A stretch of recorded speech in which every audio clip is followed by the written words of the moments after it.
Alright, let's dive into something that has the potential to dramatically shift your health and well-being. Fasting for 36 hours. I know, the immediate reaction is often one of apprehension. 36 hours? That sounds impossible. But stick with me. Once you grasp what's happening inside your body during this period, and how to navigate it successfully, you might be surprised at how accessible, and even beneficial, it can be. This isn't about some extreme, unsustainable deprivation. It's about strategically tapping into your body's inherent ability to heal, repair, and optimize itself.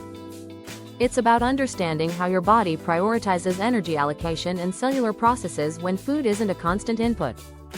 Think of it as a biohack, a way to leverage your body's own intelligence for improved function. We're going to break down the 36-hour fast, hour by hour. We'll look at what's happening physiologically, and, critically, how to manage each phase with practical strategies and real-world tips.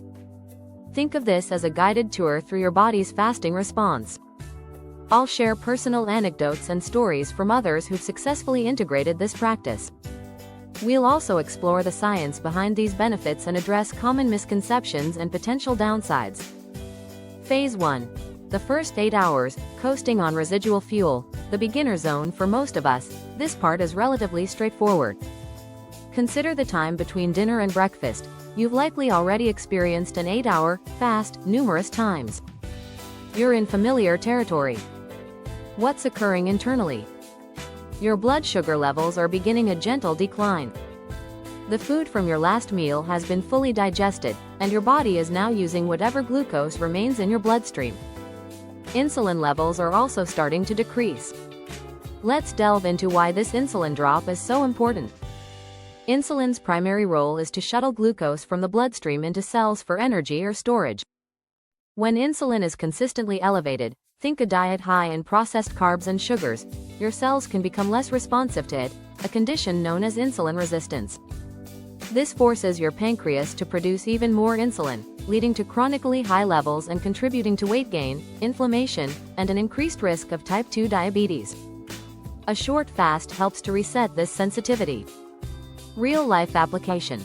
This is often where those accustomed to frequent snacking start to experience the initial pangs of hunger. A slight stomach rumble, perhaps a craving for something sweet. Remember, hunger is a signal, not a command. It ebbs and flows. The key here is distraction and mindful awareness. Instead of automatically reaching for a snack, pause and ask yourself, am I truly hungry, or am I bored, stressed, or simply habitual? Instead of fighting the feeling, acknowledge it. You might say to yourself, okay, I feel a little hungry. That's normal, I can handle this. Then, redirect your attention. Engage in a task that requires focus, a work project, a creative hobby, anything that occupies your mind. I find that cleaning and organizing really helps me get through this phase. A powerful tool is hydration. Often, thirst masquerades as hunger. Drink a glass of water, preferably with a squeeze of lemon or a few slices of cucumber. The act of sipping can be surprisingly effective. Black coffee or unsweetened tea are also valuable allies. They provide a mild energy boost and can help suppress appetite without impacting insulin levels. I personally find that starting my day with a large mug of green tea, specifically matcha, sets a positive tone for the fast, and the L-theanine helps me to stay calm and focused. Phase 2. 12 hours in, the digestive system takes a break. Entering the fat-burning zone at this stage, your body has exhausted the readily available energy from your last meal. Your digestive system, which is usually working tirelessly, finally gets a well-deserved respite. The average digestive system processes food for several hours after eating. This fasting period allows the gut lining to repair itself. Another critical event is the increase in human growth hormone, HGH. HGH is vital for preserving muscle mass, accelerating fat loss, and potentially slowing the aging process by promoting cellular repair. A 2011 study published in the Journal of Clinical Endocrinology and Metabolism showed that fasting can significantly increase HGH levels in men. Let's talk more specifically about how HGH assists in muscle preservation. It does so by stimulating protein synthesis and decreasing protein breakdown, preventing muscle loss when calories are restricted. Real-life application. If you're familiar with intermittent fasting, this is typically where you'd break your fast, somewhere between 12 and 16 hours. But if you choose to continue, the benefits start to compound. For instance, you may choose to do a 16/8 fast most days of the week and incorporate a 36-hour fast 1 or 2 times per month. A practical tip for navigating this phase is to replenish electrolytes. During fasting, your kidneys excrete more sodium, potassium, and magnesium. This can lead to headaches, fatigue, and muscle cramps. Insulin normally promotes sodium retention by signaling the kidneys to reabsorb it. So, when insulin levels are low, the body releases more sodium. Combat this by consuming salt water or bone broth. I recommend mixing a 1/4 teaspoon of high-quality sea salt, like Himalayan pink salt, into a glass of water. Drink this slowly throughout the day. Bone broth is also excellent, providing electrolytes, collagen, and amino acids. Collagen can also assist with any hunger pangs you might be experiencing. Listen to your body. If you feel lightheaded, dizzy, or excessively weak, it's a sign to slow down and perhaps break the fast. Fasting isn't about pushing yourself to the brink, it's about working in harmony with your body. It's a skill that you build over time, so be patient with yourself. Phase 3, 14 hours in, committed to fat burning, crossing the threshold your body has now firmly registered, no more food is coming in anytime soon. I need to find a sustainable alternative fuel source. It initiates the process of breaking down stored fat and producing ketones, small energy molecules derived from fat. The fat burning mode is now genuinely operational. The science of this process is called lipolysis. This is why fasting is such a potent tool for weight management. Instead of relying on glucose from carbohydrates for energy, you're training your body to access its own energy reserves, stored body fat. This is especially important because many people eat too much of a carbohydrate-heavy diet. A lot of people are metabolically inflexible and are unable to efficiently burn fat for fuel. Real-life example. Think of it like this. Imagine you're on a road trip, and your car's gas tank is getting low. Normally, you'd pull into a gas station and refuel with gasoline, glucose. But now, during the fast, you're discovering a hidden reserve tank filled with a powerful, efficient fuel, ketones, derived from your body fat. Someone who is well adapted to burning fat can switch between glucose and ketones effortlessly. Phase 4, 16 to 18 hours in, the ketogenic sweet spot, experiencing the benefits. Now you're in the prime fat burning zone. Human growth hormone levels are elevated, and ketone production is in full swing. This is often the point where people start to experience tangible benefits, heightened mental clarity, sustained energy, and a sense of well-being. People often experience feeling lighter. The reason for this transformation is that ketones are a remarkably efficient fuel source for your brain. They provide stable, sustained energy without the blood sugar crashes associated with carbohydrates. Ketones, specifically beta-hydroxybutyrate, BHB, cross the blood-brain barrier and provide neurons with a direct source of energy, bypassing the need for glucose metabolism. This can lead to improved cognitive function and focus. Real-life application. Many people report feeling mentally sharper and more focused during this phase of the fast. This is because your brain is no longer dealing with the fluctuations in blood sugar that can cause brain fog and fatigue. The key here is to stay disciplined and not break the fast. Use this mental clarity to your advantage.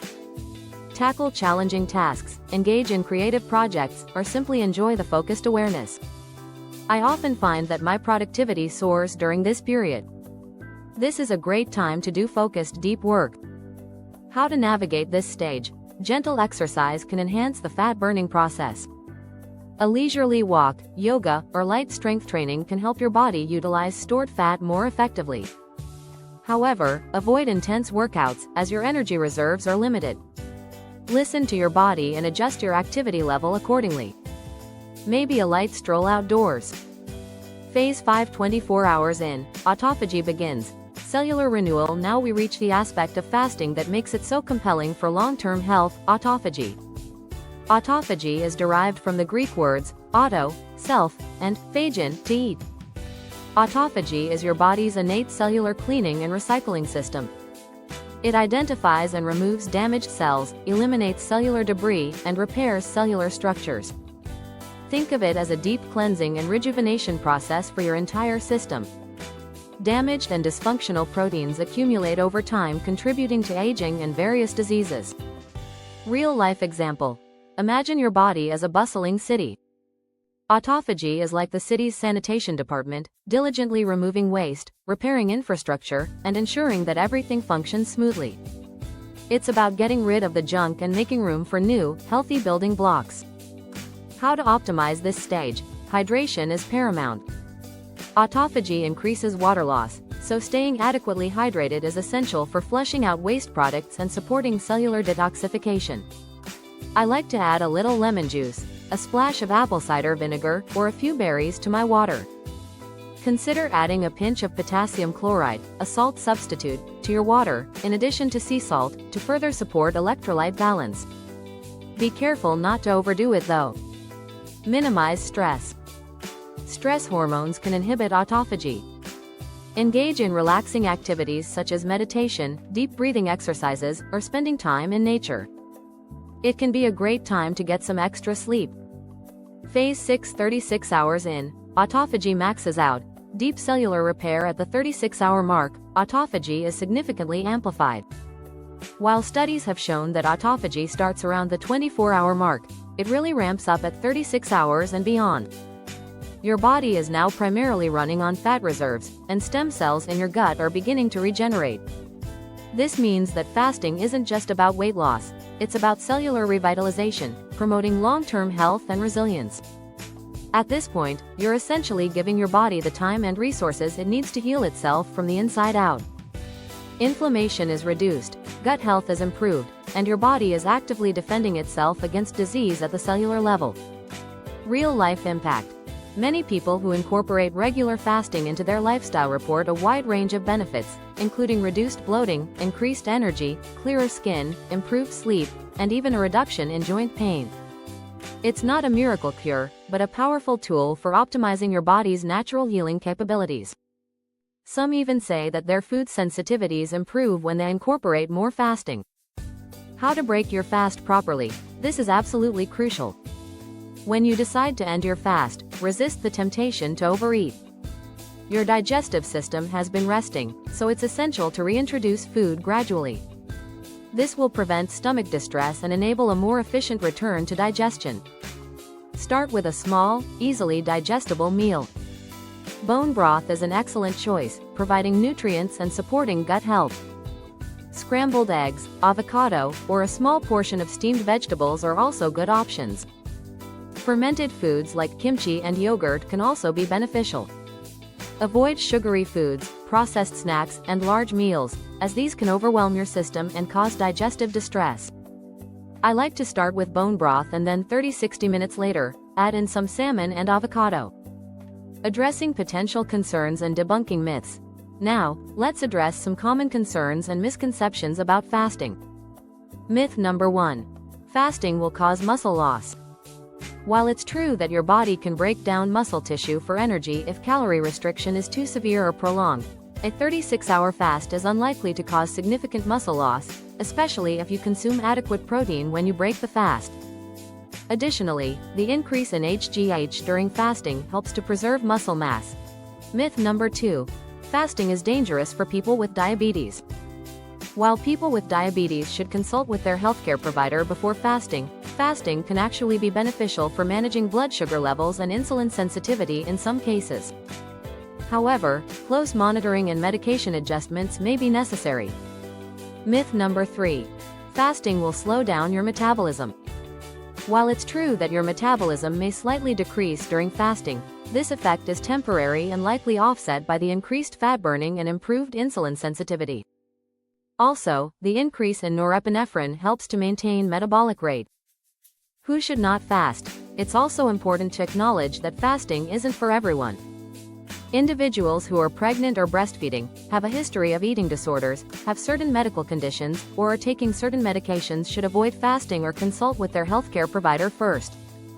Final thoughts. Integrating the 36-hour fast into your life. So, is the 36-hour fast right for you? If you're looking to enhance fat burning, improve mental clarity, promote gut health, potentially trigger autophagy and slow down aging, it's definitely worth exploring.